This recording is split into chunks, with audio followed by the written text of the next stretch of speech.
ते संतोष देशमुख काय बिचारे त्यांना काय किती घाणेरड्या पद्धतीने मारावं. पण हे सगळं झालं कशातनं?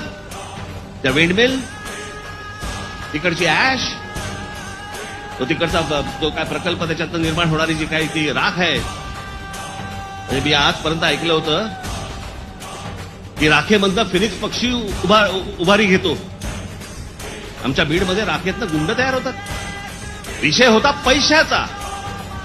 ती जी काय वाल्मिक कराड आणि जी काय नावं येत आहेत त्यांची, हे सगळ्या खंडण्या. या संतोष देशमुखने त्याला विरोध केला. उद्या तिथे संतोष देशमुख नसता, दुसरा कोणी असता तरी त्यांनी हेच केलं असतं. आम्ही लेबलं काय लावली? वंजाराने मराठ्याला मारलं. त्याच्यात वंजाऱ्यांचा काय संबंध आणि मराठ्यांचा काय संबंध? राजकीय पक्ष तुम्हाला गुंतवतायत त्याच्यातच गुंतून राहा. आमच्या मुलांच्या शिक्षणाचा विचार करू नका, विषय आणू नका. आमच्याकडे रोज शेतकरी आत्महत्या करतायत. आम्ही कशात अडकवलंय त्यांना? सगळ्यांना जातीपातीमध्ये अडकवलेलं आहे. कोणी जातीचं भलं केलेलं नाहीये आणि कोणी जातीच्या माणसाचं भलं केलेलं नाहीये. जात जातीला कधीच सांभाळत नाही.